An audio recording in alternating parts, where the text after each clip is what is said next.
Alors la conférence d'aujourd'hui, comme vous avez vu dans les titres, hein, c'est le changement climatique dont tout le monde parle et qu'on commence à constater très, très nettement, y compris chez nous dans le nord de la France, hein, avec son cortège de sécheresse, de manque d'eau, pas encore d'incendie, mais en tout cas de fortes tempêtes, compromet l'avenir des arbres, aussi bien en milieu urbain qu'en milieu forestier. Et on est quand même entouré de 3 forêts magnifiques, hein, la forêt de Saint-Gobain, qui moi je trouve médiévale, la forêt de Retz, une forêt royale, et la forêt de Compiègne, une forêt impériale. On a un bel échantillon de tout ce que peut être une forêt gouvernée ou entretenue par l'homme. Voilà. Et donc à cette occasion-là, on a proposé de réfléchir ensemble avec les 3 conférenciers que je vais vous présenter brièvement sur qu'est-ce qui va se passer avec le changement climatique dans notre région, qu'est-ce qu'en savent les professionnels des forêts et des arbres, et qu'est-ce qu'on peut envisager de faire, ou d'ailleurs peut-être de ne pas faire. C'est ce qu'ils nous diront. Voilà. Alors, j'ai le plaisir d'accueillir donc les 3 conférenciers. Donc, au milieu, vous avez Joël Linthe, qui est donc le responsable de l'unité territoriale de l'Office national des forêts, à Villers-Cotterêts, donc le représentant de la forêt publique. François-Xavier Ballangin, qui est ingénieur et qui est au Centre national de la propriété foncière. Forestière, voilà, qui représente, vous allez nous expliquer ça plus précisément, la forêt privée. C'est un deuxième point de vue. Et puis, une jeune femme, voilà, qui est une étudiante en 2e année de la prestigieuse École nationale supérieure de paysage de Versailles, et qui donc va vous parler plus particulièrement de l'arbre en ville. Voilà, on vous remercie très chaleureusement tous les 3 d'avoir accepté, avec enthousiasme d'ailleurs, de participer à cette conférence, et on vous écoute. La forêt privée, hein, donc vous savez un petit peu, il y a la forêt privée, alors souvent les gens font un peu l'amalgame de la forêt, point. Bon. Et ils ignorent que la forêt en France est majoritairement privée, puisque 75% de la surface à l'échelle nationale et même à l'échelle régionale appartient à tout un tas de propriétaires. Il y en a qui sont ici dans la salle et qui gèrent des surfaces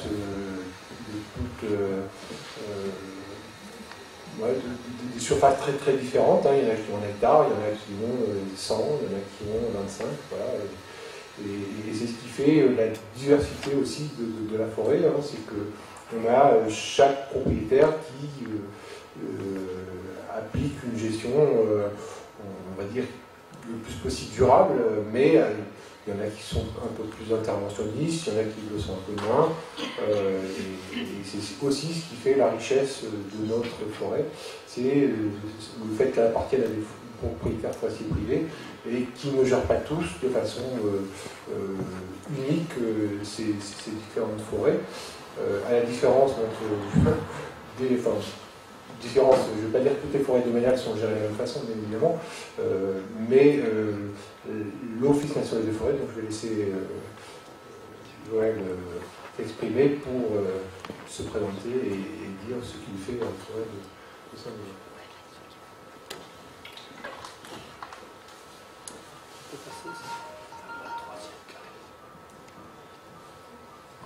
Je crois que je n'ai pas cité Nina Matoussi. Je l'ai présenté, mais je n'ai pas donné son nom. Donc, Nina Matoussi. Ça marche, hein. Oui, vous m'entendez.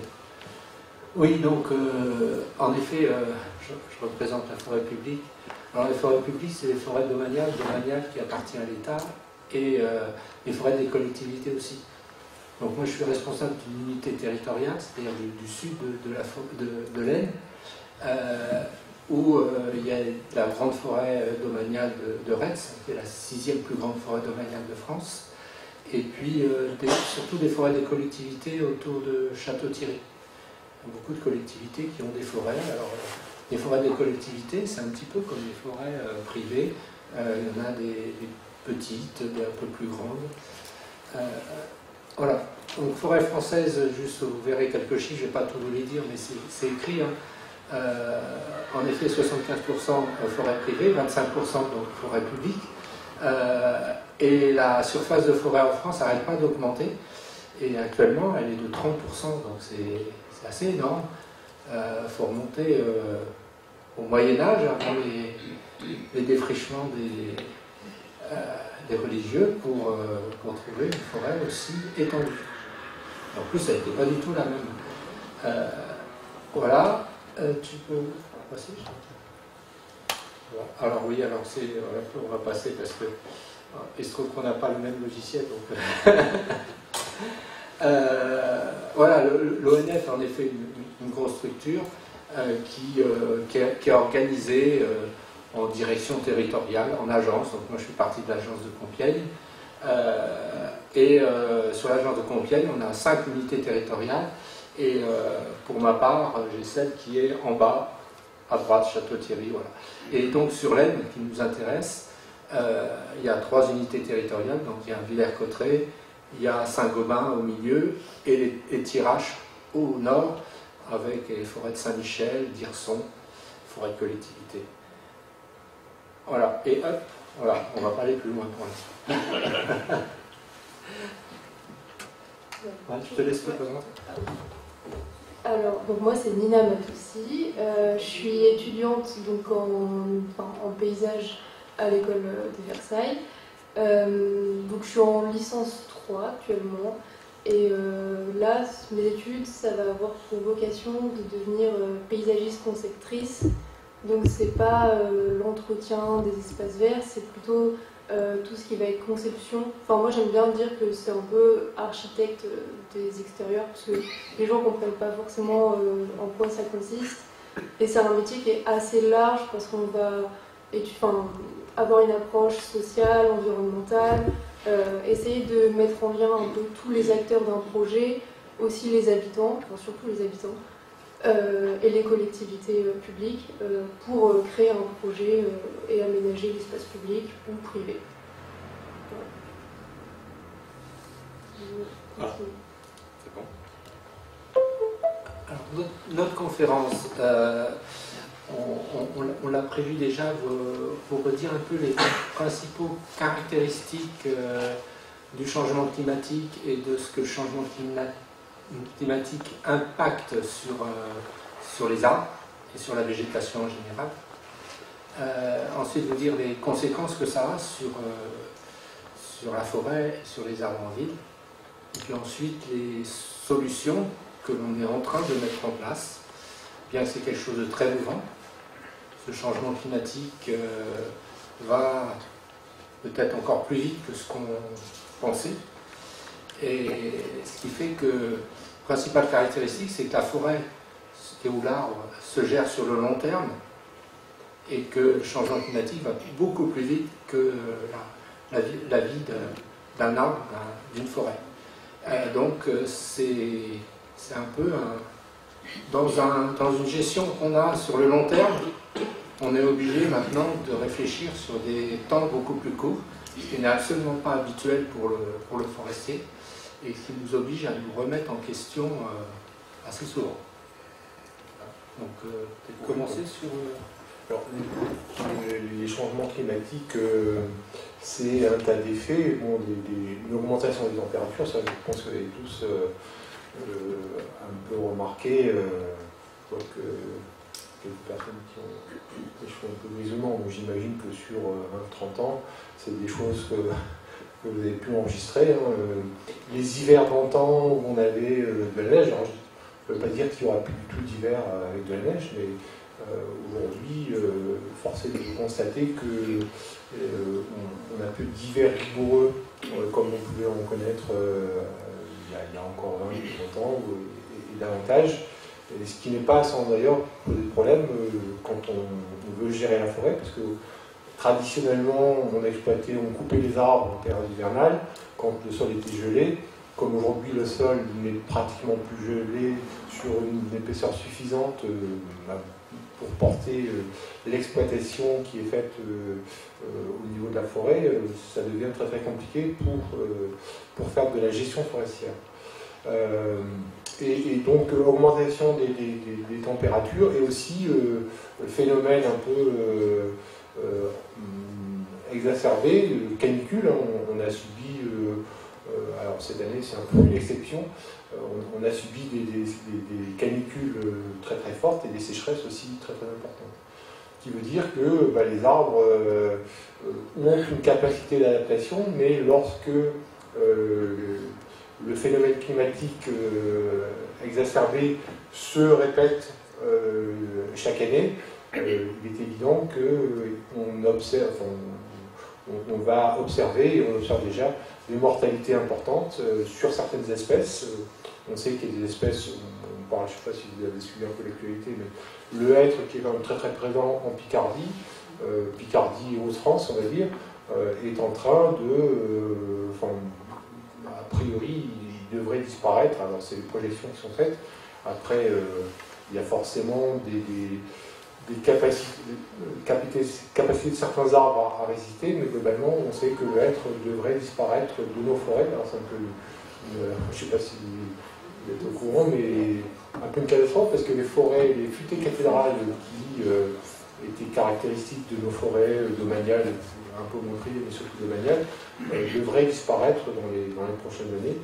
Et ça oblige aussi à repenser complètement les aménagements qui sont faits. Alors en forêt domaniale, ce sont des aménagements. En forêt privée, pour certaines surfaces, on appelle ça des plans de gestion.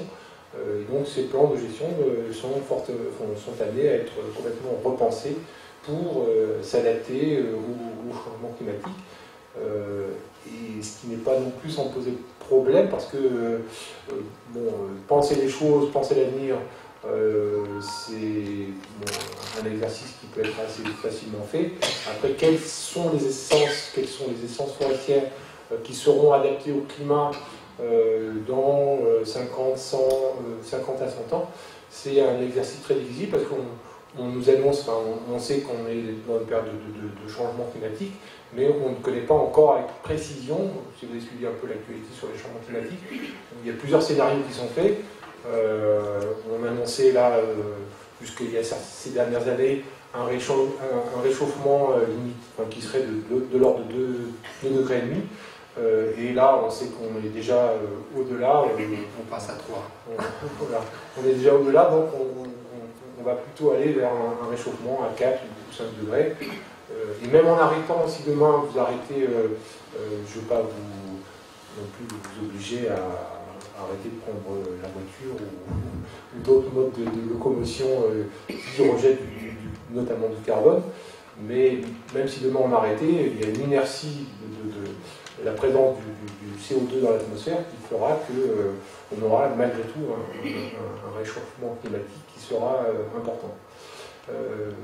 Voilà, donc... Voilà, sur les précipitations, en effet, ce qui est important, c'est qu'ils vont plus se faire dans les mêmes périodes qu'ils se faisaient avant. Donc avant, on en avait beaucoup en hiver, ça rechargeait les nappes phréatiques, les arbres avaient ce qu'il fallait pour le printemps, pour l'été. Là, on a un printemps qui est plutôt pluvieux, donc les arbres démarrent bien. Ça ne veut pas dire qu'ils ont des réserves pour l'été.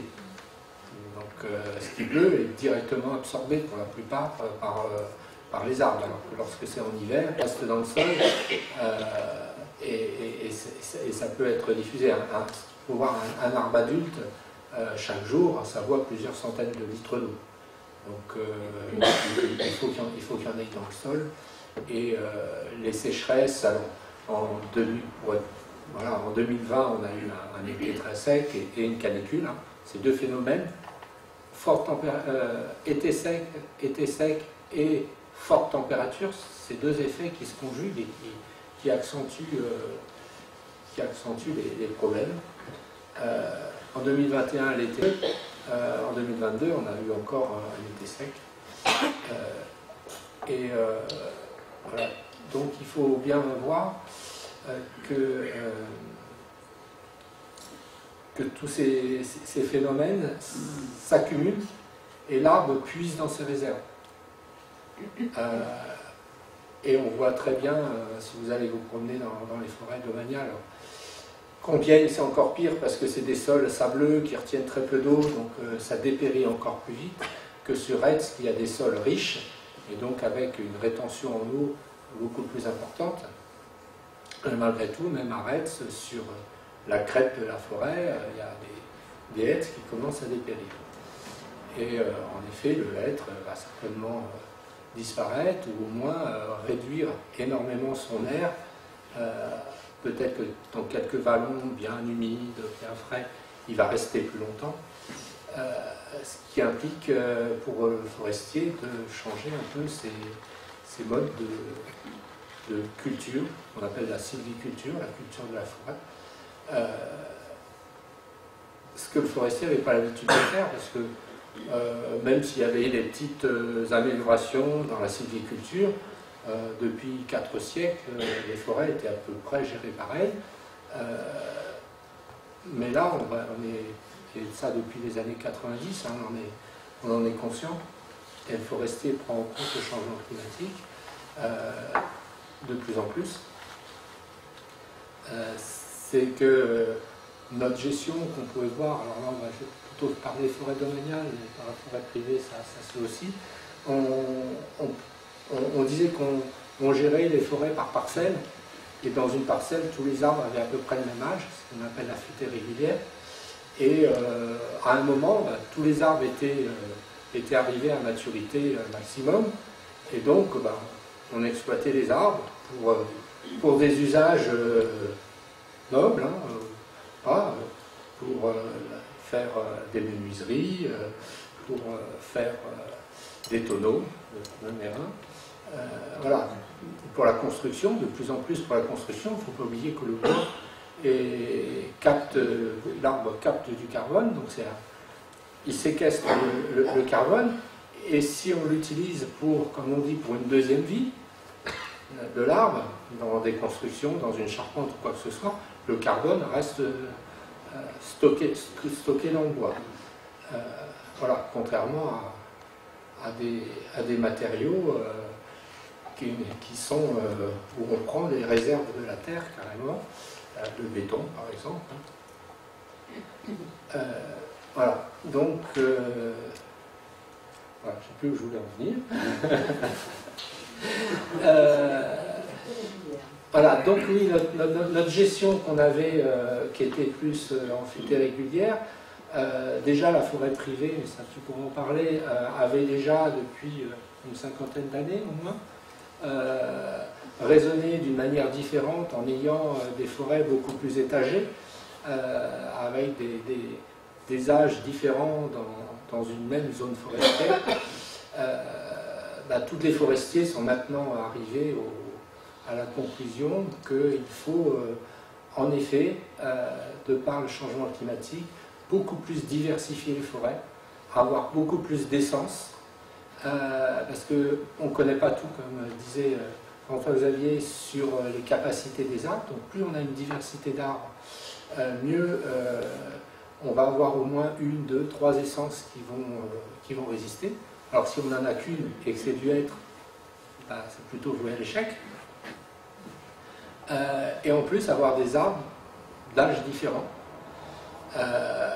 Parce que même si l'arbre au niveau individu a une capacité d'adaptation très limitée par rapport à la vitesse du changement climatique, un peuplement a une diversité génétique importante, et plus on renouvelle le peuplement, ça c'est les scientifiques qui nous disent, plus les arbres vont s'adapter au changement climatique. Et donc on peut aussi accentuer l'adaptation des arbres en accentuant le renouvellement des âges, la diversité le renouvellement des peuplements et la diversité des âges. Je ne sais pas si je me suis bien comprendre. Vous dites, hein, vous pouvez poser des questions. Voilà. Autre chose, alors là, c'est François-Xavier dira s'il est d'accord ou pas. C'est quelque chose que moi j'ai remarqué au niveau gestionnaire de terrain. C'est que dans ce changement climatique, on a plusieurs phases. Et on a eu une phase dans les années 90 à 2010 où on avait une augmentation des températures, où on nous disait il faut qu'il y ait moins d'arbres à l'hectare, comme ça ils auront chacun plus d'eau à pomper. Ça paraît normal. Si chaque arbre pompe à une certaine quantité, s'il y a un peu moins d'arbres, s'il y a moins d'eau dans le sol, il faut moins d'arbres. Ça c'est bien beau, mais si on a moins d'arbres, on peut avoir aussi de la lumière qui arrive au sol, et donc de l'évapotranspiration. Hein, c'est-à-dire que le sol, vu qu'il y a le soleil qui arrive sur le sol, ben, on a un peu moins d'ambiance forestière. Et donc moins d'ambiance forestière fait que l'eau s'évapore au lieu de servir aux arbres. Donc en même temps, du fait qu'il faut peut-être un petit peu moins d'arbres, il faut aussi qu'on ait une ambiance forestière qui reste. Et une ambiance forestière, c'est un couvert forestier. Et ce couvert forestier ne se fait pas uniquement par des grands arbres, mais se fait aussi par ce qu'on appelle le sous-étage, des petits arbres, des arbres différents. Et ce couvert forestier est très important. Et lorsqu'on gère plus dans un cadre de futaies régulières, de forêt, maintenant on a un terme qui s'appelle la forêt mosaïque, pour dire qu'elle est très différente. Voilà. On arrive à garder cette fraîcheur au sol. Et quand vous vous promenez en forêt, vous pouvez voir, c'est qu'en général, la température dans les sous-bois est beaucoup plus fraîche, et ça permet quand même aux arbres de résister un peu mieux. Alors ça peut nous permettre de faire une petite transition justement sur l'arbre en ville, puisqu'on sait que un questionnement important aujourd'hui, c'est d'essayer de densifier l'arbre en ville pour faire en sorte que les températures qui sont subies dans certains secteurs puissent être un peu moins importantes. Et il y a toute une réflexion qui est menée aujourd'hui justement pour détecter des îlots de chaleur, c'est-à-dire des endroits dans certaines villes où la réverbération et l'absence de végétation conduit à des températures très très élevées. Et donc voilà, je vous laisse la parole. Je vais rebondir sur ce que tu disais. Déjà, dans un premier temps, la ville, ça reste un environnement qui est assez hostile pour les arbres. Déjà d'un point de vue du sol, parce que contrairement à la forêt où on va avoir un sol qui est assez riche, dans les villes, le sol est compacté, il est stérile. Donc l'arbre a besoin d'avoir un bon ancrage au sol avec ses racines, qu'elles puissent s'étaler. Et en ville, il est souvent encaissé dans des espaces assez restreints. Ensuite, on va avoir le manque de place et de lumière. On va souvent installer des arbres dans des rues qui sont pas très larges, à proximité des maisons. Je peux prendre par exemple l'exemple à la Défense, donc c'est plutôt à Paris, dans des grandes métropoles où on va avoir des façades vitrées. Et en fait, les arbres sont collés aux façades, et avec les îlots de chaleur, il va y avoir la réverbération et les feuilles vont brûler. Donc en fait, tout le système de base de l'arbre meurt, surtout avec les fortes chaleurs qu'on a eues l'été dernier par exemple. Ensuite, on va aussi avoir l'entretien des arbres avec l'élagage qui va fragiliser les arbres et qui va augmenter la probabilité de faire entrer des maladies, etc. Et on a aussi du coup tout l'environnement de la ville avec un microclimat, avec les îlots de chaleur comme je disais, une pollution, qu'elle soit dans l'air ou alors au niveau de la lumière, parce que les lampadaires qui sont tout le temps allumés. Aussi une population hostile, par exemple, juste un chien qui fait ses besoins au pied d'un arbre, ça va acidifier le sol, aussi abîmer la base de l'arbre. On a aussi les voitures qui vont venir, par exemple sur des lieux de stationnement, qui vont venir abîmer la base de l'arbre. Et on retrouve aussi beaucoup aujourd'hui cet objectif de performance où l'arbre doit grandir aussi vite que l'homme, alors qu'on sait très bien qu'il met 200 ans avant d'avoir un bel pied qui soit bien installé. Et du coup, à cause de ça, on va vraiment planter beaucoup d'arbres dans cette performance-là, et ça ne va pas être périn pour les espèces. Là, j'ai quelques exemples. Donc c'est des photos qui ont été prises à Soissons. Donc ça, c'est plutôt au niveau de l'élagage. Je vais un peu zoomer. Donc on a 3 différentes espèces et les branches ont vraiment été coupées, donc ça va favoriser les maladies. Et puis en plus, c'est assez idiot à cette période de l'année où on sait que l'été va arriver, il va faire beaucoup plus chaud, et là on aura peu d'ombrage avec ces arbres-là. Et par exemple, on va aussi, dans cet objectif de rendement, ça c'est du coup l'avenue principale de toute façon, avec tous ces arbres en pot, les nouveaux aménagements qui ont été faits, vraiment, l'arbre n'a pas la place de se développer s'il est dans un bac, et ça c'est beaucoup plus, de plus en plus développé, les arbres qui poussent sur dalles, en pot, et j'ai un autre exemple. C'est vrai que l'arbre en ville est quand même soumis en forêt. Les changements climatiques vont le mettre un peu à mal, mais en ville, il est soumis à tellement de contraintes que parfois on s'étonne encore qu'on ait tous ces arbres à peu près verts qui sont encore présents alors qu'ils ont subi des outrages. Daniel disait tout à l'heure, les pare-chocs de voitures, etc. À une époque, aujourd'hui, comme il n'y a plus beaucoup moins de périodes de gel, on met moins de sel, mais à une époque, on salait abondamment les chaussées, et pour les arbres, c'était une véritable catastrophe, parce que le sel, c'est un poison, et on avait des dépérissements, des arbres qui mouraient justement suite aux apports massifs de sel qui étaient réalisés sur les chaussées. Alors, c'est vrai que l'arbre en ville est un peu le parcours, c'est-à-dire que je sais pas, il y a des élus dans la salle, moi je suis élu, donc je sais.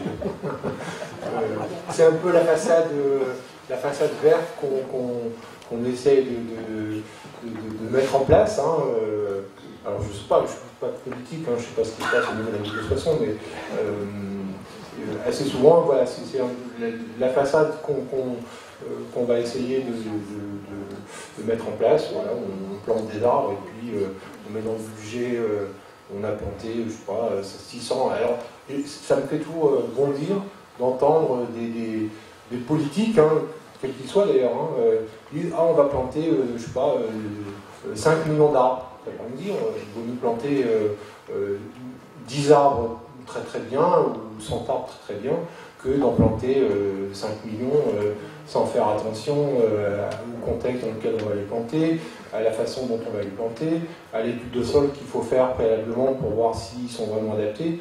En fait, voilà, on asperge à coup de grands chiffres, et aussi bien en forêt. En forêt, c'est pareil, en forêt, on dit on a planté, je sais pas quoi, 15 millions d'arbres cette année, c'est fabuleux. Ça ne veut rien dire en soi. Un chiffre complètement absolu. Voilà. Et Vanina, tu me diras si. Mais je pense qu'en ville, comme il y a des îlots de chaleur, il doit y avoir des îlots de fraîcheur. Et cette histoire d'ambiance forestière que je vous parlais, je pense qu'il faudrait la retrouver en ville aussi dans des parcs, plutôt que de mettre des arbres à gauche, à droite dans des rues qui ne vont pas vivre, qu'il va falloir tailler d'une manière brutale, mais plutôt avoir des parcs et des zones. On voit très bien dans des grandes villes où on a des parcs qui sont là et où les gens viennent parce que c'est agréable, c'est frais en été. Et cette notion d'ambiance d'arbres, de parc, je ne sais pas ce que tu en penses. Du coup, je fais mes études à Versailles et c'est vrai que le patrimoine arboré de Versailles, la ville défend son patrimoine arboré, notamment dans les parcs du château. Oui. En faisant mes recherches un peu pour la conférence, j'ai vu que les bosquets c'était un peu une bonne solution parce qu'on va avoir différentes strates arborées et vraiment un peu une gestion forestière où on va avoir des îlots qui vont se concentrer. Et dans le château, ils font ça. Il y a des grands parcs, par exemple, c'est le bosquet du roi où en fait ils ont, ce qui n'est pas du tout habituel parce qu'ils font, d'habitude, soit ils coupent tous les sujets et ils en replantent de nouveau. Et là, en fait, ce qu'ils ont fait dans le bosquet du roi, c'est qu'ils ont gardé un pin d'Alep qui doit avoir 200 ou 300 ans, donc il fait 30 mètres de haut. c'est un des plus vieux arbres du site, je crois, enfin, qui doit être dans les plus vieux.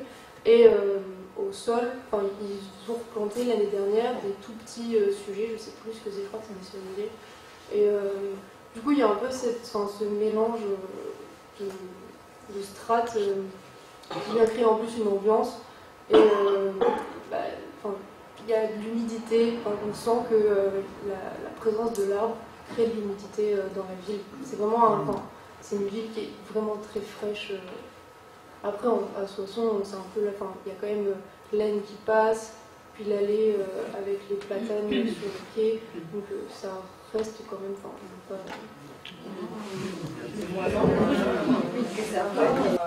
installés dans certaines villes, on débétonne et par exemple on prend 9 places de parking et on crée une forêt sur un espace, je ne sais pas, qui doit faire 100. Enfin, en mètres carrés, je ne sais pas ce que ça représente, mais un peu comme se pratique au Japon. Quelqu'un peut m'aider, n'hésitez pas, surtout, ne laissez pas ça. Le nom. C'est un concepteur qui a lancé cette idée. Bon, pourquoi pas, oui. Oui, il y a quand même une ville, je pense à Montpellier, où ils ont quand même une politique des arbres. Ici, c'est un peu difficile budgétairement pour Paris, Soissons à Versailles, on n'a pas forcément les mêmes moyens. Et j'aurais bien aimé que vous donniez votre avis sur ce qui se fait devant la gare, où ça devient un truc concrètement qui va réfléchir la chaleur, avec des arbres plantés, avec l'espoir qu'ils poussent. Et je ne sais pas, et rarement ça va être glacé tout le monde en allant à la gare parce qu'il va se faire bien, il va être au sel. Et on a des arbres au milieu de zones très minérables, trop minérables. Oui, non, mais... Alors, je ne sais pas qui a la chance d'avoir des concepteurs de jardin. À Versailles, ils sont assez gâtés, c'est sûr. Mais dans notre coin, c'est déjà plus compliqué. Et d'avoir des choses réalisables financièrement aussi. Hein, parce qu'on ne peut pas tout comparer là. C'est vrai que quand on parle d'art, quand on parle d'aménagement, il faut mettre les moyens. Or, souvent... selon la taille de la commune et selon la volonté des élus, les moyens sont plus ou moins importants. C'est vrai que j'imagine que gérer une commune, une ville, c'est éminemment complexe et qu'il y a des priorités. Bon, très souvent, justement, tout ce qui est paysager, tout ce qui est jardin, tout ce qui est espace vert, c'est un peu le parent pauvre. Et je le répète, comme je disais tout à l'heure, on met un peu d'argent en dernier lieu sur ces endroits-là, un peu pour verdir la politique et répondre à quelque chose qui est dans l'air du temps. Mais c'est pas fréquent, je pense, alors je ne suis pas spécialiste de la question, hein. C'est peut-être un peu facile ce que je dis là, mais oui, il n'y a pas de notion de gestion à long terme sur la façon dont on peut gérer les espaces verts. Et comment alors il y a des grosses, après il y a effectivement des problèmes de moyens, des grosses métropoles, Paris, Lyon, Marseille, Montpellier, ont des services d'espace vert qui sont forcément conséquents et qui tournent avec des moyens qui, j'imagine, sont à peu près à la hauteur des enjeux. Après, des communes moyennes, c'est probablement beaucoup plus difficile et elles font avec les moyens du bord. Mais il y a souvent, comme on a pu le voir et comme Emmanuel l'a évoqué à l'instant, il y a des erreurs de gestion. Enfin, on le voit quand on a l'œil un peu aguerri. On voit bien quelquefois des communes qui ont pour un exemple, une magnifique allée de cerisiers à fleurs. Et puis juste au moment où les fleurs doivent sortir, il y a un entrepreneur qui est passé, qui a remporté le marché et qui a tout taillé alors que et donc la magnifique allée de fleurs qui aurait pu fleurir avant l'intervention, elle est complètement massacrée. Il y a tout un savoir, une réflexion qui manque malheureusement souvent parce que les gens n'ont pas connaissance des besoins du végétal, et de la façon dont il faut l'entretenir. Et puis après, on veut aussi peut-être trop souvent modeler l'arbre à nos exigences. Je vais peut-être choquer certains, hein, mais je le fais peut-être un peu volontairement. Quand vous regardez dans les cimetières, par exemple, il y a très peu de cimetières où il y a des arbres. Pourquoi? Parce que les arbres on les accuse d'aller... le système racinaire va détruire les tombes. Hein. Bon, alors c'est très probable, mais après tout, de toute façon, qu'est-ce que ça peut faire enfin, moi, ça ne me gêne pas. Hein. Moi, si un jour il y a un arbre, une racine, quand je serai mort, s'il y a une racine qui vient me chatouiller la narine, le tibia, ça ne me gênera pas. Et voilà, donc on supprime les arbres des cimetières, à la fois parce qu'il y a aussi les feuilles qui tombent sur les tombes, et puis parce qu'il y a les racines qui détruisent les tombes. Et moi, j'ai la chance d'avoir, dans le village où j'habite, un cimetière où il y a beaucoup d'arbres. Et on a eu un débat l'autre jour au conseil municipal, il y en avait un qui souhaitait couper tous les arbres parce que justement, pour le débat, ça fait des feuilles sur les tombes et ça fait des racines. Et le comble du cimetière, c'est des cimetières dans la belle famille. Le cimetière, il est entouré de plaques de béton, je ne sais pas pourquoi. J'ai jamais vu quelqu'un sortir du cimetière et laisser échapper. Et voilà, il n'y a plus un arbre. Vous avez donc un espace complètement minéral avec que des allées, bon, les pierres tombales, et il n'y a plus un arbre, et puis une clôture de béton autour du cimetière. Et c'est vraiment, enfin, je trouve sur le plan esthétique, c'est quand même très laid, alors que il y a d'autres concepts, on ne veut pas tomber en caractère morbide, on ne va pas s'étaler sur les cimetières, mais le cimetière est un peu représentatif aussi de la façon dont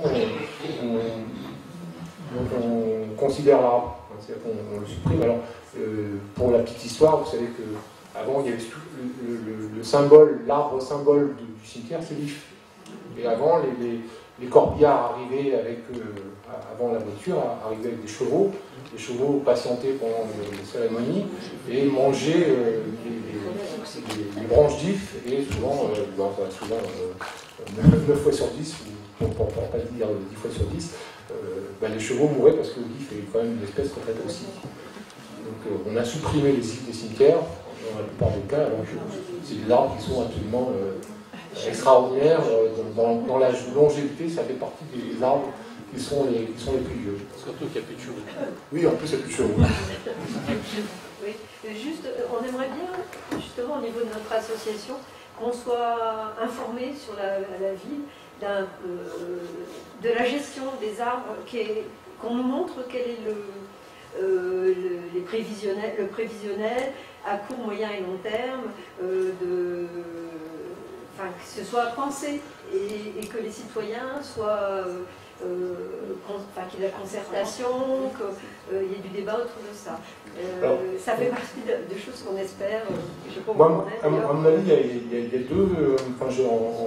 En réfléchissant avant cette soirée, là, il y a deux niveaux au niveau de l'arbre en ville. Il y a l'arbre qui fait partie des parcelles privées dans vos jardins, et puis il y a l'arbre effectivement qui est sur le domaine public. Alors vous pouvez déjà agir au niveau de vos parcelles privées en plantant des arbres dans vos jardins. Il y a un panel d'espèces possibles. Là aussi, en réfléchissant, je me disais, il y a eu les qui allaient autour des propriétés. Il y a un phénomène de mode qui est assez considérable. Dans les années, avant les années 80, où chacun avait sa petite haie de Troène. Après, les gens ont planté des tuyas. Des tuyas, et puis, alors ça dépendait des pépiniéristes, ils disaient qu'il faut planter tous les 50 cm. Donc, on plantait beaucoup de tuyas. Et puis, au bout de 10-15 ans, les gens ont eu un peu marre du tuya parce qu'il y avait des problèmes sanitaires, entre guillemets, des soi-disant araignées rouges et autres parasites qui ont fait, et c'est surtout le fait que la contrainte d'entretien était telle que les gens se sont finalement séparés de ces haies-là. Et puis maintenant, je n'ai pas suivi les modes, mais il y avait des choses comme ça. Et Par exemple aussi, il y avait la mode des 3 bouleaux. Peut-être chez vous, hein. Et il y a des gens qui disent pourquoi on plante 3 bouleaux, ça correspond à quoi? Je ne sais pas à quoi ça correspond, enfin, c'est ancré un peu dans l'esprit quand on plante des bouleaux dans un jardin, on plante plein avant, mais on plante 3 bouleaux. Et là aussi, moi j'avais fait un petit inventaire des arbres remarquables dans le département de la Somme. Autour, il faut savoir que sur le plan historique, autour des crucifix qui étaient dans les villages, vous aviez souvent 3 arbres qui représentaient symboliquement la Trinité. Alors, les bouleaux, je ne sais pas si c'est une suite de ce symbole, mais en tout cas, voilà, ce symbole qui était fort. Et donc, oui, je rebondis sur ce que je disais, c'est qu'il y a des phénomènes de mode, voilà, où on plante. Et quand on circule c'est intéressant d'ailleurs, quand on circule dans un village, une ville, on peut dire ça a été planté à peu près dans les années 80, ça dans les années, je sais pas, 90. Et c'est intéressant sur le plan de voir la façon dont les jardins privés évoluent. Et de la même façon dans les villes, dans les villes, vous avez eu toute une époque où on plantait par exemple des sorbiers des oiseaux. On plantait des sorbiers des oiseaux qui correspondent pas forcément ni aux besoins, ni à quelque chose qui est esthétique, parce qu'en forêt, c'est un arbre qui pousse naturellement, qui n'est pas très très grand. Bon, effectivement, il y a l'aspect petit B qui est assez sympa, mais à part ça, en ville, ça vit quand même plutôt assez mal. Il y a aussi eu toute une époque où alors plus dans les campagnes, moins en ville, on alternait des arbres à feuillage rouge, les Prunus pissardi, je crois, c'est le nom de l'espèce, c'est un peu barbare, mais c'est comme ça qu'on désigne les essences. On plantait des Prunus pissardi avec des feuillages rouges, avec une espèce à feuillage un peu panaché. Donc on avait cette alternance rouge, panache. Donc voilà, c'est une petite réflexion que je suis faite avant. Toutes ces notes, c'était plus des effets commerciaux, parce qu'une essence se reproduisait bien, coûtait pas cher en pépinière, donc il fallait en vendre en quantité. Maintenant, je pense que, comme dans vos jardins ou en forêt, il faut essayer de multiplier les essences qu'on met. Pour moi, une haie, c'est plusieurs essences, pas forcément une essence. Et vous aurez le même problème qu'en forêt. Si vous mettez une essence et qu'elle ne résiste pas au changement climatique, voilà, si vous en mettez plusieurs, il y aura plus de chances à ce qu'il y ait des individus qui résistent. Donc nous en forêt, pour revenir un peu sur le thème forestier et sur les essences forestières, puisqu'on vous a dit qu'il y avait des essences qui allaient disparaître ou au moins se raréfier, je me méfie du terme disparaître, éradiquer. Il faut rester modeste. La nature nous offre toujours des surprises et quelquefois des bonnes surprises, même souvent. Donc voilà, l'éradication, moi j'y crois pas trop. C'est un terme humain, mais c'est pas forcément un terme naturel. Et donc, ce qu'on essaye de faire, nous, puisque on a parlé du être, mais on a aussi d'autres essences là qui dépérissent, mais par rapport à des maladies. On va en citer 2 qui sont courantes ici et que vous retrouvez en forêt et qui font quelquefois décrier dans les journaux et des associations parce qu'il y a des coupes rases. Et oui, il y a des coupes rases parce que les arbres sont malades. Donc qu'est-ce que vous voulez faire d'arbres malades? Il faut bien les couper. Alors c'est l'épicéa commun, où on a des scolites, des attaques de scolites, parce que l'épicéa est un arbre de montagne qu'on a mis en plaine dans les années 60 à peu près, et qui supportait très bien quand il y avait du brouillard, quand il y avait une humidité dans nos pays, mais maintenant, avec moins d'humidité, plus de chaleur, et bien l'épicéa, il y a des scolites, des petits insectes qui se mettent sous l'écorce et qui empêchent la circulation de la sève, et l'arbre meurt très très vite. Donc quand les arbres meurent très vite, le forestier, avant que le bois n'ait plus aucune valeur, il le coupe pour que ça serve. L'autre essence qu'on a souvent ici, c'est le frêne, avec la calarose. Donc, on va expliquer la calarose beaucoup. Mais bon, c'est un champignon qui se met à la base de l'arbre, et pareil, qui fait mourir l'arbre très rapidement. Donc, devant ces effets indirects du changement climatique par des ravageurs qui se multiplient, que ce soit des champignons, des insectes ou autres, et bien après il faut que le forestier réussisse à refaire une forêt.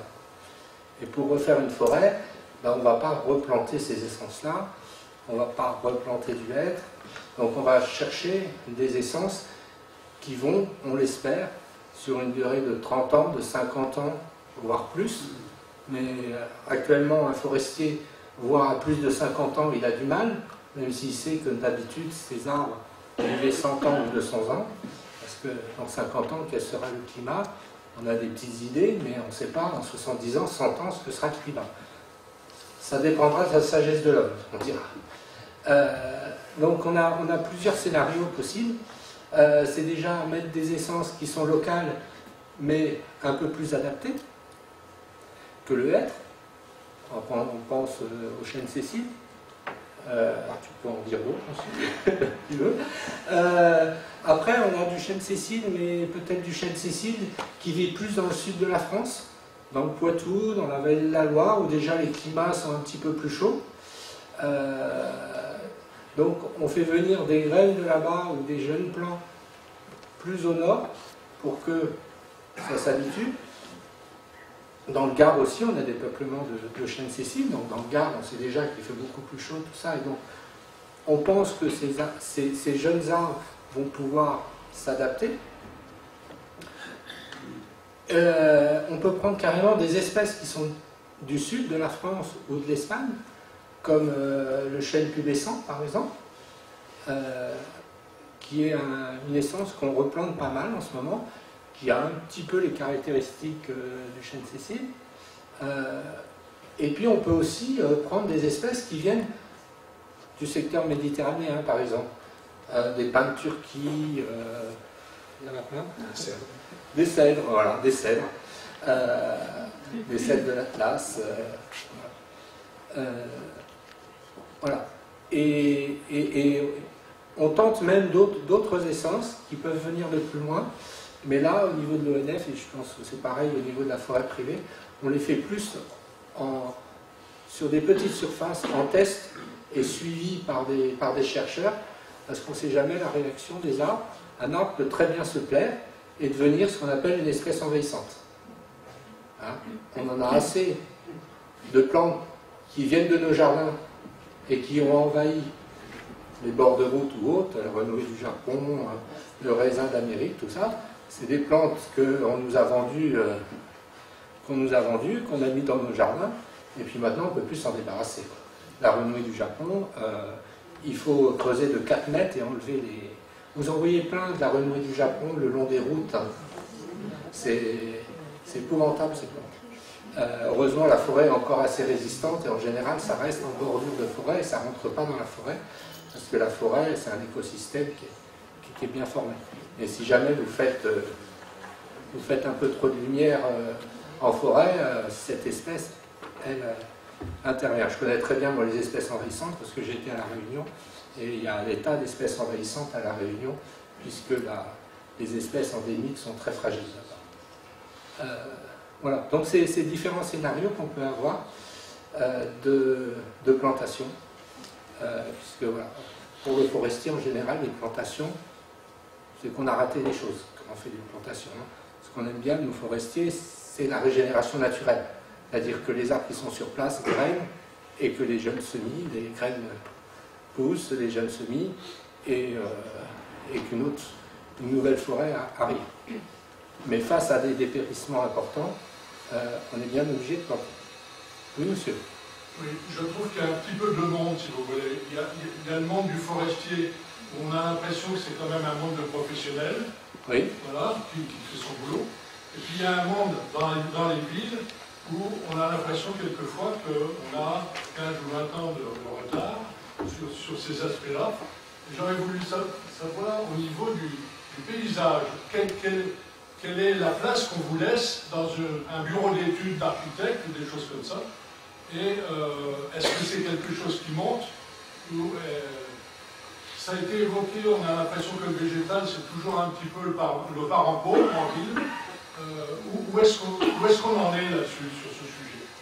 Ben, déjà, il faut savoir que le métier de paysagiste, ça existe depuis les années 70-80, donc c'est vraiment hyper récent. Après, bah, moi je suis encore en études, donc j'ai jamais été dans le bureau d'études ou quoi, mais je sais que aujourd'hui les bureaux d'architectes ou autres sont obligés d'avoir des paysagistes. Après, le problème, c'est que là, la tendance, elle s'inverse un peu, où ils commencent à empiéter, enfin les paysagistes, non, les architectes commencent à empiéter sur nous, ce qu'on doit faire, parce qu'ils pensent que c'est juste du végétal et que du coup c'est facile, mais c'est pas du tout ça, parce que enfin, les paysagistes sont vraiment en relation avec tous les experts, les cabinets, les agences de paysagisme vont avoir des paysagistes, des écologues, enfin il y a vraiment toute une partie scientifique que les architectes vont avoir tendance à moins avoir. Et le végétal aujourd'hui, faut savoir que le paysagiste, il est payé sur un pourcentage de la somme finale du projet. Donc c'est-à-dire que le végétal ne coûte rien. Le minéral coûte beaucoup. Donc si un paysagiste veut être bien payé, il va mettre du minéral. Du coup, puis c'est pareil avec les architectes. Hein. Enfin, là, si je rebondis sur la gare, c'est exactement ça. Enfin, la gare, là, vous avez que du minéral avec des pavés en granit au sol. Ils ont mis 3-4 arbres pour faire un peu greenwashing, mais sinon, je pense que le paysagiste s'en est mis plein les poches là-dessus. Je pense aussi que l'avantage du minéral, c'est qu'il n'y a pas trop d'entretien. Alors que le végétal, il y a de l'entretien, et ça, on déteste l'entretien parce que c'est un suivi sur le long terme. Dans tout ça, est-ce qu'il n'y a pas des textes ou des orientations politiques sur tout ça? Parce que actuellement, on voit des aménagements qui sont intéressants et d'autres qui sont relativement catastrophiques. Moi, je trouve. Est-ce qu'il y a des orientations un petit peu précises ou des textes ou des obligations? Non, j'ai pas l'impression. Je pense que c'est surtout la volonté de l'équipe municipale en place qui va dire là on va plutôt faire les choses comme ça. Après, on ne peut pas tout mettre non plus les codes, quels qu'ils soient, hein, les codes de l'urbanisme et autres sont déjà tellement complexes que si on veut mettre tout ça en loi, c'est possible, hein, je pense, mais je pense que c'est quand même hyper compliqué. Non, moi ce que je crois surtout, c'est qu'il y a une réflexion avec les changements climatiques. On sait que il y a l'augmentation de la chaleur en ville va être dans certains coins, certains quartiers insupportable, et que s'il n'y a aucune politique qui est menée par la municipalité, ce sera invivable. Et c'est pas en mettant des climatiseurs à tous les étages qu'on va régler le problème. Donc il faudra que les politiques s'emparent du sujet et fassent, c'est ce qu'a fait la ville de Lyon, mais il y en a d'autres, qui a réfléchi à la question, pour essayer de déceler quels étaient les endroits où il y avait des îlots de chaleur, et puis voir quelles politiques ils vont pouvoir mettre en place pour essayer de temporiser, de faire en sorte que ce ne soit pas trop catastrophique. Monsieur, au fond, avait une question. Oui, en fait, c'est plus une réaction. Une réaction. Parce que je suis architecte. Très bien. Donc, c'est déjà pour expliquer qu'en fait, un cabinet d'architectes ne travaille pas tout seul. On travaille en équipe, c'est ce qu'on appelle une équipe de maîtrise d'œuvre, dans laquelle il y a des paysagistes, il y a des bureaux d'études en VRD, il y a des bureaux d'études en thermique, en structure, etc. C'est en fait des équipes qui sont complexes, puisqu'on fait appel à différentes compétences, et que l'architecte n'a pas toutes ces compétences. Donc, on a l'habitude de travailler avec tous ces différents partenaires, et notamment les paysagistes, sur le sujet du végétal. Et la loi va de plus en plus obliger à intégrer le végétal en ville et dans nos projets, que ce soit d'architecture ou d'urbanisme. Par exemple, dans les nouveaux quartiers, on doit travailler sur la gestion intégrée de l'eau pluviale, c'est-à-dire qu'on n'a plus le droit de rejeter l'eau pluviale comme ça. En fait, il faut de plus en plus traiter l'eau pluviale à l'échelle du quartier sur lequel on travaille. Ça veut dire qu'il y a des noues plantées, le végétal est très important pour absorber toute cette eau. Et il y a aussi ce qui va être mis en place prochainement, ce qu'on appelle les zones de zéro artificialisation nette, donc qui vont justement imposer cette gestion intégrée des eaux pluviales. Donc les choses quand même évoluent dans le sens de plus de végétal en ville et plus de proximité avec le végétal. Je trouve un peu dommage qu'il doit y avoir des obligations. C'est pareil, je vais parler des constructions. Il y avait une loi qui interdisait à faire des immeubles en bois à plus de 7 étages, c'est monté à 13 étages maintenant, et maintenant on fait des immeubles en bois dans les grandes villes, donc avec un matériau renouvelable. Pourquoi être obligé de faire des lois et d'imposer des choses pour que ça se fasse? Pourquoi les gens ne peuvent pas directement s'apercevoir que le monde change et qu'il faut mettre du bois dans les constructions? Et je crois que les architectes, il y a beaucoup d'architectes qui ne sont pas assez formés sur le matériau bois, et ce qui fait qu'il y a peu d'immeubles qui se font en bois, par exemple. Donc on est tout à fait dans notre sujet. Ça va changer dans les années qui viennent, parce que ces derniers mois, il y avait des manifestations dans toutes les écoles d'architecture, parce que la situation de l'architecture est quand même assez catastrophique en ce moment. Et notamment, ce que demandent les élèves, beaucoup, on ne voyait pas que les revendications en termes de moyens, il y avait aussi des revendications sur une autre architecture, et sur une architecture plus écologique, et qui va dans ce sens-là. Donc là, les jeunes n'attendent pas que la loi leur impose ci ou ça, d'eux-mêmes, ici, ils voient qu'il y a un changement climatique, et qu'il faut changer nos façons de faire. Ouais, mais les jeunes générations sont en effet beaucoup plus sensibles. Justement, je voudrais quand même dire que heureusement qu'il y avait cette loi de la défense des arbres en aliment qui nous a permis, entre autres, de se battre et de pouvoir sauver les tilleuls du boulevard Victor Hugo. C'était quand même une quadruple allée de 145 tilleuls qui étaient à part 4-5 en pleine forme et qu'on voulait raser pour faire propre net. Oui. Et la tendance actuelle, là, on est pauvre peut-être à 60, mais avant d'aller dire qu'on n'a pas d'argent pour acheter, on va peut-être déjà commencer par pas couper notre patrimoine. C'est un vrai patrimoine sur pied qui est fabuleux, c'est 45 tilleuls, oui. Et ils étaient protégés par la loi qui protège les arbres en aliment, mais dans le cas présent, elle n'était pas respectée. Et il y a beaucoup de villes en ce moment où on entend plein de scandales partout où ils sont en train de couper ce patrimoine. Il ne faut pas rêver, on ne remplace pas un arbre de 100 ans par un jeune arbre. C'est absolument pas la même chose. On coupe un arbre de 100 ans, on dit ah oui, mais vous inquiétez pas, on va en mettre 25. Des petits trucs de jardinerie maigrichons qui vont crever. Et les plantes en pot qui sont devant la mairie, ça a été des subventions de l'Europe pour plantation. C'est-à-dire que les plantes en pot, c'est considéré comme de la plantation, mais... Enfin, bon, je m'excuse.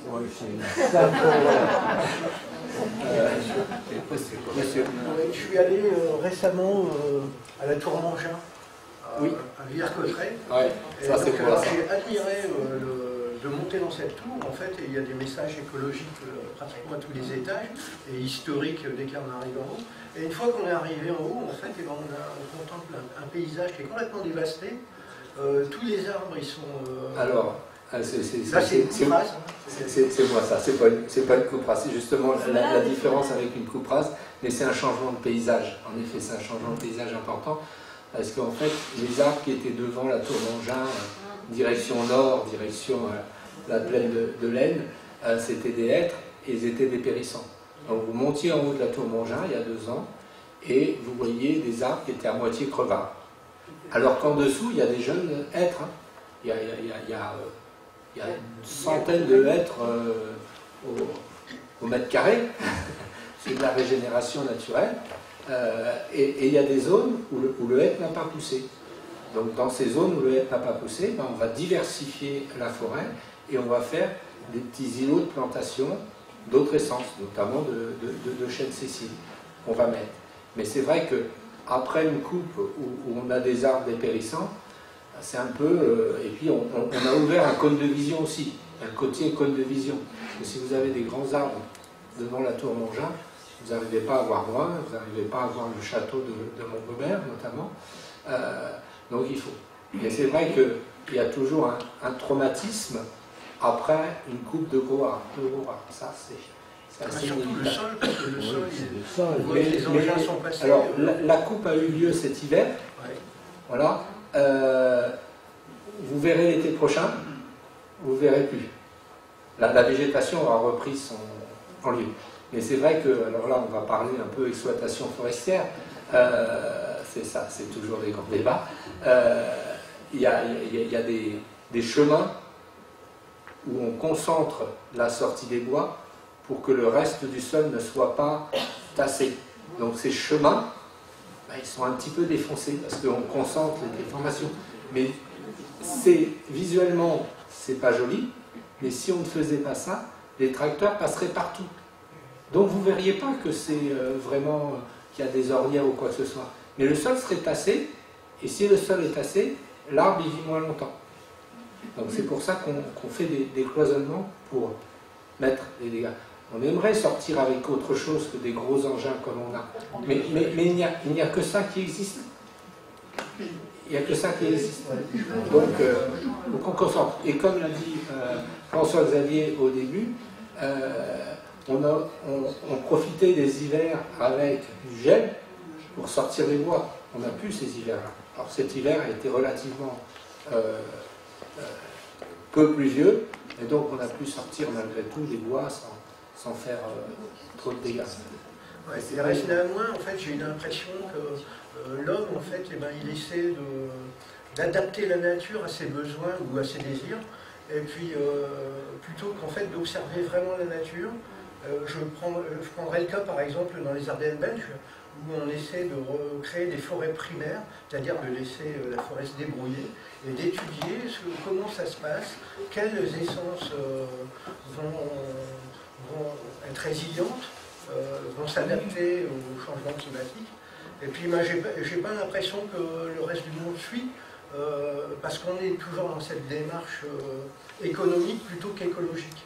Et là, la forêt brûle. Oui.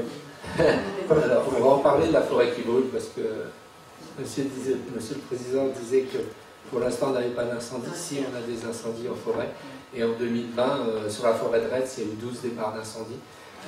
Donc les années de sécheresse et de canicule, c'est aussi autre chose. Mais on va en parler après, parce que sinon je ne vais pas aborder votre sujet.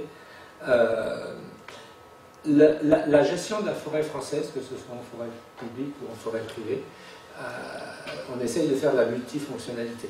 Et c'est pas facile. C'est-à-dire on essaye de préserver l'environnement, mais aussi de produire du bois. Parce qu'il ne faut pas oublier que le bois, c'est une source renouvelable.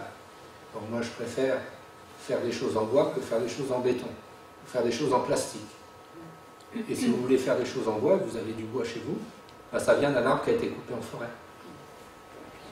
Donc il y a aussi quelquefois pas de logique dans les gens qui veulent qu'on n'exploite pas les forêts, et d'un autre côté, qui veulent avoir chez eux du bois.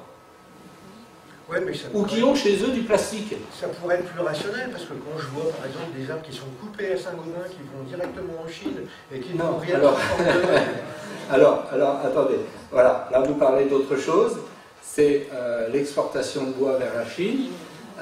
C'est une chose où les forestiers essayent de se battre contre ça, et où on a des bois qui sont labellisés, notamment le chêne, qui est labellisé, et la première transformation, c'est forcément en Europe. Donc ça ne part pas vers la Chine. Alors c'est vrai, il y a des bois qui ne sont pas labellisés, et à ce moment-là, ils peuvent partir par la Chine, mais on vend les bois à un exploitant, et c'est l'exploitant qui les fait partir en Chine. C'est pas pour nous déculpabiliser. Et notamment le hêtre. Pourquoi? Parce que le hêtre, actuellement, il n'y a plus d'utilisation en France. On a une filière bois qui est relativement pauvre et on n'a pas de vraiment d'entrepreneur qui entreprend. Hein, un entrepreneur, ça doit entreprendre, et qui entreprend et qui utilise le hêtre, qui est pourtant un bois de qualité. Voilà. Alors, je ne sais pas si dans la construction, monsieur, on peut utiliser le hêtre, mais c'est un bois qui ne vaut plus rien, qui valait énormément jusqu'en 1999, jusqu'à la tempête, qui valait dans les 200 €. Voilà, c'était pas 2 € à l'époque, en 99, mais dans les 200 €. Et maintenant, du beau hêtre, qui a une centaine d'années, ben on le vend 70 € du mètre cube. On le vend rien du tout. Parce que la filière bois, en France, elle est très mal organisée. Et on a très peu d'entrepreneurs qui réussissent à trouver de nouvelles utilisations au bois de hêtre. Avant, on s'en servait, on avait des meubles massifs. Maintenant, les meubles massifs ne sont plus à la mode. C'est Ikea qui est à la mode. Voilà. Mais Ikea, c'est du bois qui est... Alors, la question qu'on peut se poser, est-ce que c'était mieux avant? Pour le plan de gestion forestière, je suis pas. Mais est-ce que c'était mieux avant? Ce qu'on peut dire, c'est que dans les années après-guerre, en fait, toutes les replantations, ou la grande majorité des replantations qui ont été faites, ne tenaient pas compte de l'écologie. On disait, on a planté du peuplier à des endroits où il ne fallait pas planter de peuplier, on a planté de l'épicéa, comme Joël vient de le dire, à des endroits où il n'aurait pas fallu en planter, où c'était un peu limite, etc. Donc on a fait beaucoup d'erreurs. Enfin, quand on dit je n'ai pas la pierre à mes prédécesseurs forestiers, si j'avais été à leur place, j'aurais probablement fait la même chose. Mais voilà, on regardait beaucoup moins les aspects écologiques, les aspects... pendant des années, par exemple, les subventions qui étaient allouées aux propriétaires forestiers pour replanter, il y avait interdiction de mélanger les essences. Vous étiez obligé de planter, je dis n'importe quoi, pas n'importe quoi, mais si vous vouliez planter, vous pouviez planter 4 hectares d'une seule essence. Et aujourd'hui, heureusement, avec, il y a un peu d'inertie au sein des ministères, c'est toujours un petit peu long pour faire en sorte que les choses changent. Aujourd'hui, il y a justement le fait, la nécessité d'introduire justement des essences qui permettent de diversifier les schémas de plantation. Et on regarde beaucoup plus l'écologie, c'est-à-dire que quand on va planter un arbre, on va faire des études de sol, parce que le sol, on ne le voit pas, enfin, nous qui sommes un peu spécialistes, on le sait, mais le sol change. Alors dans le département de l'Aisne, tout particulièrement, vous faites 10 mètres, c'est un sol qui est complètement différent. Vous pouvez avoir un substrat sableux calcaire, et puis 10 mètres plus loin, vous allez avoir un substrat qui sera argileux, humide, enfin, alors, pas systématiquement, mais on a des variations considérables de sol, de caractéristiques édaphiques, et qui vont faire que forcément on ne va pas planter les mêmes choses, et il faut tenir compte de ces analyses pédologiques, chose qu'on ne faisait pas du tout dans les années 70, un peu moins dans les années 80, et on a surtout commencé à regarder ces aspects-là de façon plus précise à partir des années 90, aussi bien en forêt publique qu'en forêt privée. Aujourd'hui, quand on plante, on tient compte, on a des outils qui commencent à arriver, informatiques, hein, qui commencent à arriver sur le marché, alors plus réservé aux spécialistes, qui permettent de dire, voilà, on est à cet endroit-là, compte tenu des caractéristiques du sol, du climat actuel et du climat supposé futur, voilà quel groupe d'essence on recommande de planter. Si on croisait les données, par exemple, avec l'archéologie, la Panilo, est-ce qu'on pourrait savoir, par exemple, à telle période, il a fait à peu près telle température, tel climat, qu'est-ce qui poussait à cette époque-là? Ça, on le sait, avec je ne sais plus quelle est la science du pollen, la palynologie. Oui, c'est ça, voilà. Avec la palynologie, on sait, si vous allez pas très loin enfin c'est plus de l'an, au Marais Cessières, vous allez avec l'association l'ADRE, qui gère le site, et il vous explique qu'en fait, plus vous descendez, plus vous allez retrouver des plantes vous remontez le temps, en fait, le temps végétal parce qu'il y a des pollens différents au fur et à mesure qu'on descend au sein des tourbières. Le nord SSR, c'est surtout, il n'y a pas que de la tour, mais il y a beaucoup de tourbières. Mais ça serait intéressant quand même d'essayer de replanter ces espèces qui poussaient à des climats qui seraient similaires. Ouais, alors ça c'est un débat compliqué parce qu'on nous reproche, à nous forestiers, d'introduire des essences qui ne sont pas autochtones. Par exemple, vous avez une essence que vous retrouvez dans les couches carbonifères qui s'appelle, bon alors je ne sais pas si vous intéresse que je vous dise le nom, qui s'appelle le Metasequoia, une essence qu'on pensait avoir disparu, et puis elle a été redécouverte juste après-guerre, c'est ça, quelque chose comme ça, dans un petit coin paumé de Chine. Et aujourd'hui, si on introduit, alors il y a un débat, il y a tout la Société botanique de France a écrit un livre blanc sur les essences qu'on peut planter et qui décrit, alors je suis assez d'accord avec certaines analyses qui développent. Hein. C'est vrai que planter de l'eucalyptus chez nous, pour moi c'est un peu aberrant, d'autant plus que je ne connais pas bien l'eucalyptus, mais c'est très très inflammable, donc c'est un peu aberrant de planter de l'eucalyptus chez nous. Mais voilà, donc planter des essences qui étaient peut-être présentes au Carbonifère et les replanter aujourd'hui, enfin, c'est un véritable débat au sein de la société forestière française et même au-delà. Oui. C'est une question pour l'étudiante. Est-ce que la végétalisation des bâtiments reste d'actualité? On a vu l'expérience du fameux parking de Soissons, c'était végétalisé, qui a dû goûter un peu de mon fou, sûrement, et qui n'existe plus. Alors, c'est quel parking? Gouraud. Ok. C'est un Gouraud. C'est un beau parking qui a été fait, qui était végétalisé à son départ, qui a rien à faire. Il y a beaucoup de fraîcheur, qui agissent plutôt vieux. Peu d'eau à avoir un végétal en bonne forme et des choses intéressantes. J'ai une question sur deux questions. La première sur la filière bois. Depuis presque 50 ans en France, la filière bois est en déclin. Moi, je suis originaire de Thiérache et dans chaque canton, il y avait une scierie dans le temps quand j'étais gamin. Oui. Et la Villers-Cotterêts, il y a 14 scieries, il n'y en a plus. Et il y a une richesse, enfin moi je connais bien la Thiérache, une richesse de bois en Thiérache, avec des forêts domaniales, et il y a plein d'arbres partout, parce que c'est humide la Thiérache. Et puis ces arbres-là, ils valent plus grand-chose, ou ils partent à l'exportation, ou ils partent en Belgique. Et est-ce qu'il y a moyen d'espérer quelque chose dans les années à venir pour restructurer cette filière bois? Il y a des données, il y a des gens qui réfléchissent dans les ministères ou pas du tout? Alors, dans les ministères, le constat que vous faites est tout à fait vrai.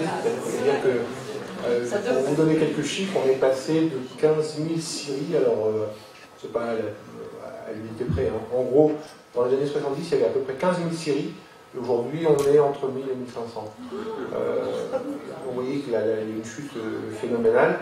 Pour quelles raisons? Parce qu'effectivement, il y a un tas de raisons économiques. Le bois a perdu de ses usages. Hein. Aujourd'hui, vous changez les fenêtres, c'est le plastique qui doit être... Enfin, je ne sais pas quelle est la proportion, mais c'est énorme. Alors qu'on peut faire la même chose en bois, mais bon, c'est un peu plus coûteux. Et il y a de l'entretien. Non, alors, plus vraiment. Hein, plus vraiment. Moi, j'ai absolument souhaité maintenir le bois quand j'ai changé des fenêtres chez moi. Et le menuisier qui a fait le travail, il m'a mis du chêne local et qui l'a prépeint. Et c'est vrai que certaines menuiseries sont posées depuis 15 ans et j'ai pas encore mis de coup de peinture. Alors, et parce que le plastique, ça jaunit, ça casse. Moi, je suis assez anti-plastique au niveau des menuiseries. Et c'est vrai que si demain vous voulez trouver un artisan menuisier, alors il y en a dans l'aide, hein, il y en a, il faut chercher un peu, qui fait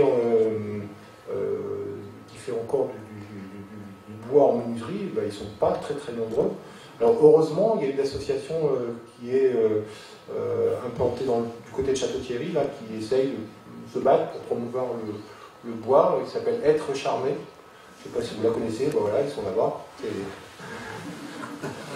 qui défendent le bois bec et ondes auprès des prescripteurs, etc.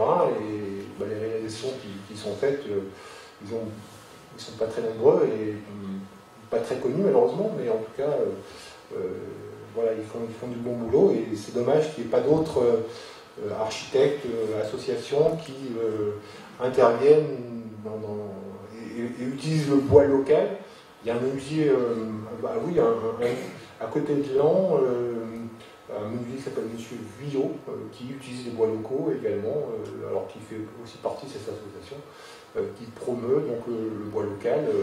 Nous, par exemple, au sein de l'association, enfin moi j'anime une association de propriétaires forestiers, on a commandé chez ce menuisier des dizaines, bon, je ne vais pas trop défendre là-dessus, mais des dizaines de nichoirs à mésange qui sont fabriqués avec du bois local, donc le couvercle en robinet acacia, un bois exotique, et puis pour longtemps, ça fait presque ça fait 500 ans qu'il est là, donc je sais pas, ça fait 500 ans.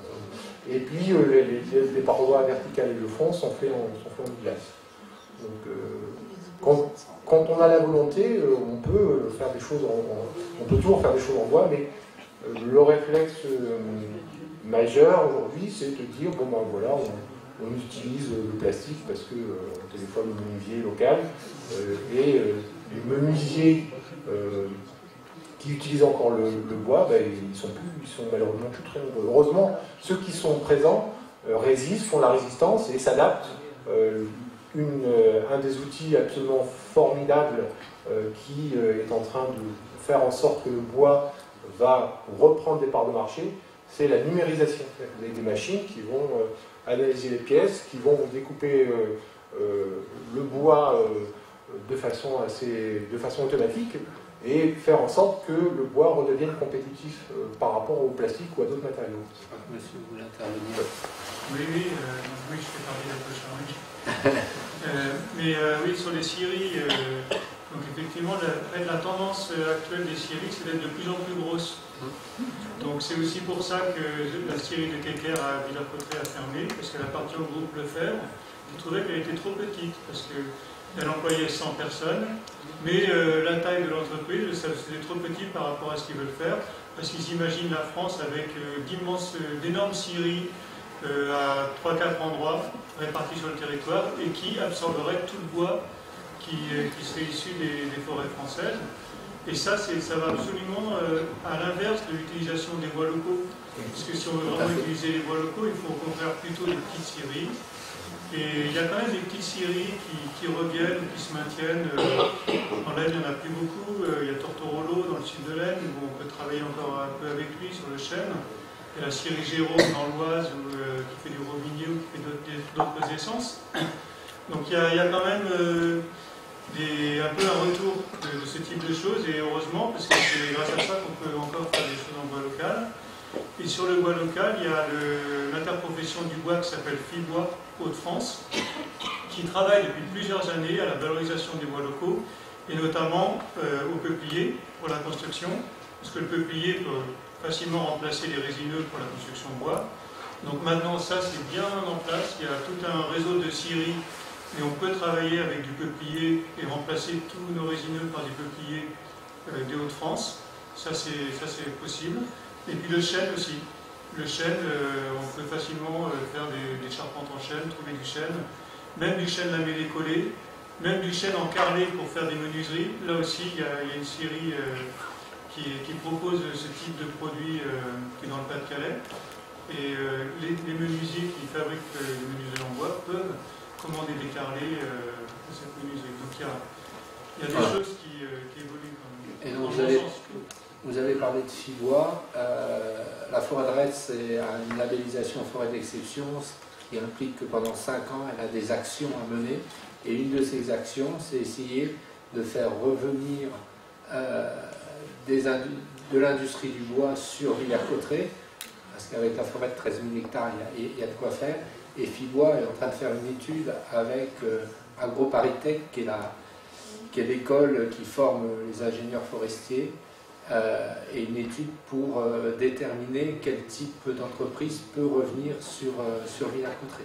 Et la semaine prochaine, ça reste que la semaine prochaine, il y a une réunion où ils vont nous donner la conclusion de leur étude. Voilà. Donc c'est un espoir, parce que c'est vrai qu'une forêt de 13 000 hectares et pas de scierie à proximité, c'est une aberration. J'avais une deuxième question tout à l'heure concernant l'avenir de nos forêts, et en particulier celle de Fontainebleau. Cet hiver, on est descendu à Saint-Éloi-les-Mines, c'est une ville qui parle aux gens de toute façon en général.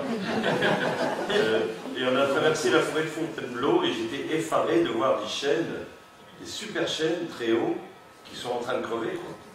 Oui, donc alors que tous les chênes ont crevé, comment ça va se passer? Fontainebleau, c'est un peu comme Compiègne, c'est sur des sols relativement sableux, et donc c'est les forêts qui souffrent les premiers du changement climatique. Donc ce qu'il faut bien voir dans ce changement climatique, c'est que les forêts vont changer. Et nous tous, on a toujours en tête, surtout les plus vieux, dont je fais partie, on a toujours en tête les forêts de notre enfance. Il faut essayer de s'enlever cette idée de tête, c'est pas facile, mais s'enlever, parce que la forêt de demain, ce ne sera pas la forêt d'hier. Elle sera différente. Et si on ne fait rien, il n'y aura plus de forêt, en gros. Donc voilà. Donc il faut faire des choses, mais des choses qui vont changer l'aspect, le paysage forestier. Par exemple, quoi? Quoi, c'est ce que je vous ai dit, c'est-à-dire diversifier les essences. On va être obligé pendant un temps, en espérant que l'homme se calme, de planter beaucoup plus, alors que jusqu'à présent, les forêts se régénéraient beaucoup naturellement, c'est-à-dire l'homme coupait et la forêt revenait. Maintenant, il va falloir beaucoup plus planter, diversifier les essences, voilà, il va falloir faire autre chose. C'est sûr que les forêts domaniales souvent étaient beaucoup plus âgées que les forêts privées. Les forêts privées se renouvellent, voilà, les rotations des forêts privées étaient plus courtes en général, hein. Des plus de taux sur 60, 80, 100 ans. Les forêts domaniales c'était entre 120 ans et 200 ans. Et ben voilà. Alors, on essaye toujours d'adapter les choses, de garder, on a aussi une action sur les arbres remarquables, de garder des îlots d'arbres remarquables, des îlots de forêts cathédrales, comme disait François-Xavier, mais la grande majorité de la surface forestière va énormément changer d'aspect dans les décennies à venir, c'est sûr. Et pour ce changement, excusez-moi, et pour ce changement, je voulais aborder un autre sujet qui fait toujours débat aussi. Pour ce changement, ben, il va falloir réduire énormément les populations de cervidés, parce que les cerfs mangent la forêt. Et ils n'ont pas pu inviter. Vous savez, madame, que les cerfs, depuis les années 80, les populations en France ont été multipliées par 10. Pourquoi? Et les sangliers. Voilà. Je parlais pas trop des sangliers parce qu'en forêt, ça a un impact un peu moins important, à part que ça mange les graines, mais ça a un impact un peu moins important. L'impact est surtout sur les terres agricoles pour le sanglier. Ceci dit, nous, forestiers, on comprend les agriculteurs et aussi on essaye de réduire les populations de sangliers.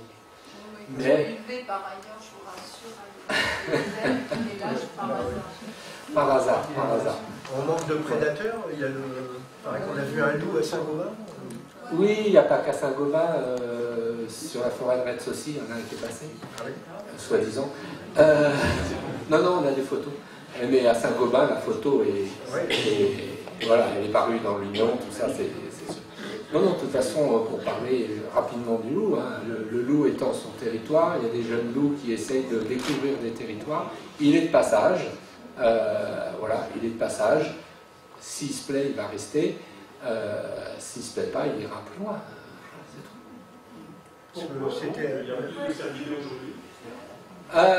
Pourquoi il y a plus de cervidés aujourd'hui? Déjà, à partir des années, alors, je ne sais plus, 70 ou 80, le plan de chasse? oui, pas par là, dans les années 70-80, a été mis en place un plan de chasse. C'est-à-dire un nombre limité, où les chasseurs avaient un nombre limité d'animaux. Et le fait de faire un nombre limité d'animaux, les chasseurs aiment toujours voir de plus en plus d'animaux, voilà. Et ce qui fait que le plan a augmenté, parce qu'en donnant pas trop de bracelets par rapport à l'évolution naturelle des populations, ben les populations augmentent. Et on a beaucoup de mal à réduire ces populations. Et encore quelque chose de... C'est que vous voyez que dans la forêt de Retz, puisque les gens qui y ont été, mais en forêt de Saint-Gobain-Parcin, il y a tellement d'animaux qu'on est obligé de protéger naturellement. De protéger. Et c'est pas naturel de protéger un arbre qu'on plante. Un arbre qu'on plante, il doit pouvoir se développer tout seul. Hein? Et on met du plastique en forêt, on met des protections individuelles, ou pire, on met du grillage, parce qu'on a trop d'animaux et on n'arrive pas à ce que les plantations sortent. Donc c'est un cercle vicieux. Voilà, donc on va être obligé, puisqu'en plus les essences qu'on met, contrairement au hêtre qui est très peu sensible à l'agence du gibier, les autres essences qu'on met sont beaucoup plus sensibles. C'est-à-dire les animaux préfèrent manger du chêne que de manger du hêtre. Donc le chêne étant certainement plus adapté pour les années à venir, les décennies à venir, et là, il faut soit on artificialise carrément la forêt, on l'engrillage, ce qui n'est pas bon, pour moi c'est pas bon, soit on réduit les populations d'animaux. En fait, gérer les populations d'animaux, de plantes. Pourquoi on veut gérer les populations d'animaux? Pour pouvoir avoir de la forêt pour vos petits-enfants. Quelle prétention nous avons, mais bien sûr, mais... Bon, là, je présente un peu. Non, mais... Toutes nos intentions, parce qu'en fait, on ne peut rien faire. La forêt a toujours existé, et existera après nous. Et le problème, c'est qu'on veut qu'elle soit d'une certaine façon, et ça ne marche pas. Nous, on vit sur un certain... On a une certaine longueur de durée de vie. La forêt, elle se régénère beaucoup plus lentement. Donc, on plante tout de suite, quand on a un parc, on met 3 boulots dedans, parce que ça fait tout de suite... il faut que ce soit tout de suite esthétique. Esthétique. Alors, les triangles, je reviens sur le triangle, je pense que c'est esthétique, parce que là, quand sur l'image, là, j'imagine, je fais ça simple, je m'emmerderais à mort, surtout dans plein bac. 2, c'est une ligne, c'est tout con.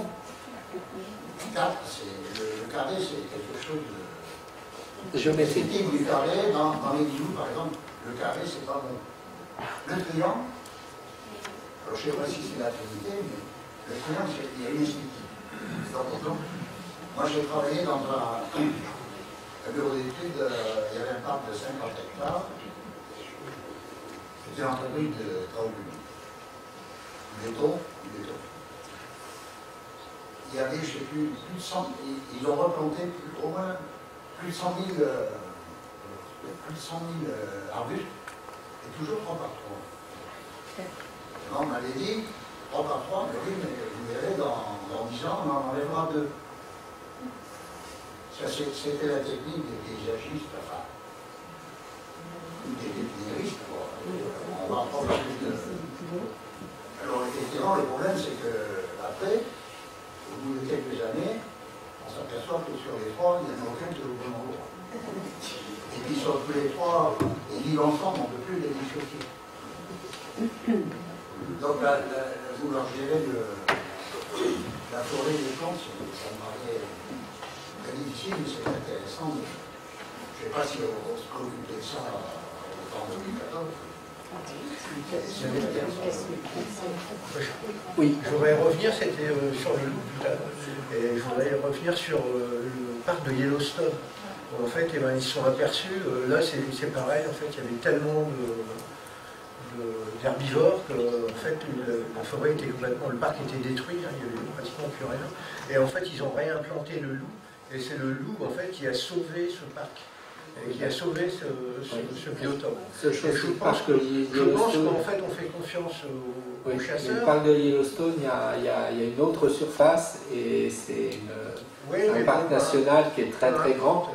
Et je ne suis pas sûr qu'on puisse faire ça sur des territoires petits, même forêt de Retz de 13 000 hectares, c'est tout petit par rapport à Yellowstone.